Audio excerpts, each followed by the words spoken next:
reiterate our expanding concern. The United States stands by our NATO allies in the face of these airspace violations, and I want to take this first opportunity to repeat and to emphasize the United States and our allies will defend every inch of NATO territory. Russia must urgently stop such dangerous behavior.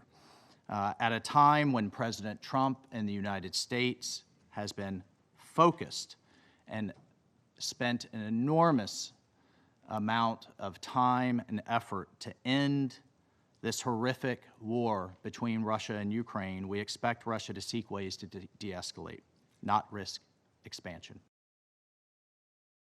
And of course, I too welcome the participation. This event, following on the heels of the Russian drone incursion into Polish airspace, creates the impression that Russia either wants to escalate and pull more countries into this conflict with Ukraine, or doesn't have full control of those who operate its fighter planes and drones. So either scenario is very disconcerting, given that Russia is obviously a nuclear power with global reach. And so I once again urge Russia as a permanent member of this council to uphold international peace and security, to respect the sovereignty of its neighbors, to cease violating their airspace, and I call on Russia to negotiate directly with Ukraine to end that war. Thank you, Mr. President, and thank you to the Assistant Secretary General for that. At best, these latest acts are dangerous and reckless. At worst, they are a deliberate attempt to undermine the territorial integrity of sovereign nations and European security. They risk miscalculation. They open the door to direct armed confrontation between NATO and Russia.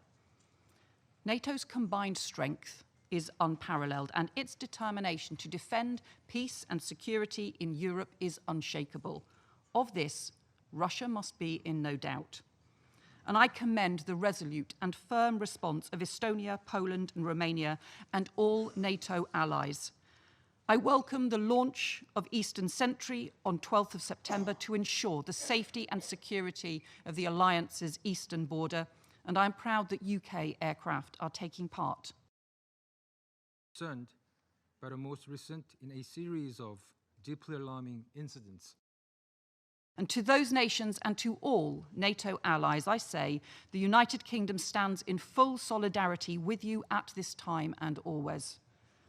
And to President Putin, I say, your reckless actions risk a direct armed confrontation between NATO and Russia.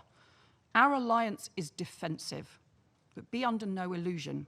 We stand ready to take all steps necessary to defend NATO's skies and NATO's territory. We are vigilant and we are resolute. And if we need to confront planes that are operating in NATO airspace without permission, then we will do so. The United Kingdom stands by our friends. We are unwavering in our support for the principles of the UN Charter, for our NATO allies, and for Ukraine. And we are committed to increasing the pressure on Russia until it ends its illegal war against Ukraine, ceases its reckless acts, and respects the sovereignty of other states. I thank Her Excellency Ms. Cooper for her statement. And I give. It cannot be that Russia accidentally violates 3 times in 2 weeks European airspace. And if it was accidentally, it was a mistake, there has been plenty of time for Russian Federation to apologize and say, sorry, we made a mistake. Instead, we see a pattern. Russia is testing European borders, probing our resolve, undermining the security of the whole of Europe. Russia will continue to provoke as long as we allow it. Ukraine started, so please don't lie again. For the first time in 34 years since Estonia joined the United Nations, we were obliged to ask the presidency to convene this meeting in the spirit of the preventive diplomacy and in order to stop immediately attempts at further escalation by Russia. We use this occasion to call again on the Russian Federation loud and clear to cease, without delay, its war of aggression against sovereign Ukraine and to abide by the obligations enshrined in the Charter of the United Nations. We call on Russia to end all provocations and threats against its neighbors' sovereignty and territorial integrity. For convening the Security Council meeting at such a short notice. And let me show you the screenshot from our most modern radar screenshot. So you can see here as well, the red line is a violation of Estonian territory and sovereignty. You can see it very clearly. This is a fact. This is not something else. So here you can say, you can also see the radar screenshot, where Russia fighter jets entered, where they were, and how they went out. They were warned already before. There was a very clear communication on all different channels as well, visibly. And there was no response, and just Russian fighter jets, they continued the violation of Estonian and also NATO airspace for 12 minutes, 100 kilometers. And this is a lot. And these are the hard evidences for that. Your Excellencies, thank you, President. There are pictures of these fighter jets, and it is very clear that these fighter jets, they carried as well missiles. All of them, they carried missiles, and they were combat-ready planes. And you can see from here as well, Russian representatives, that these are the photos which really were taken during this heavy violation of NATO and Estonian airspace.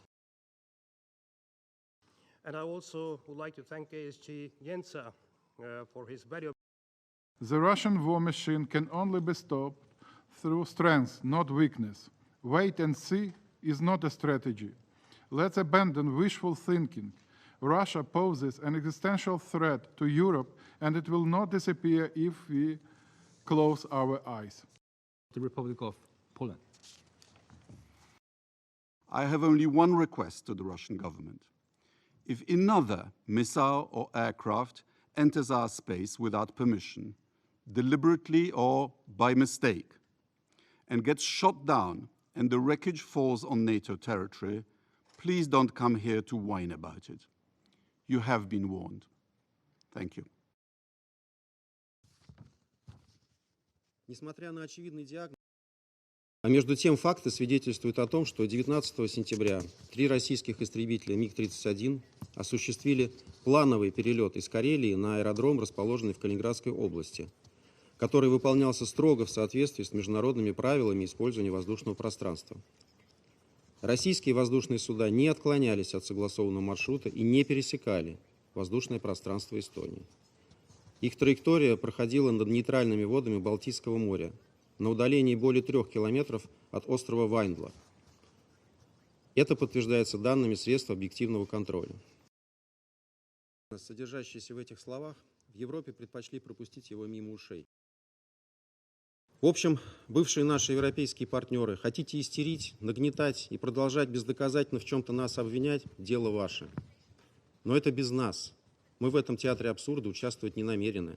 Да мы вам там и не нужны. Захотите серьезного разговора о европейской безопасности, о судьбах нашего общего континента, о том, как сделать его процветающим и безопасным для всех, мы к этому готовы. И вы знаете, как нас найти. Благодарю за внимание.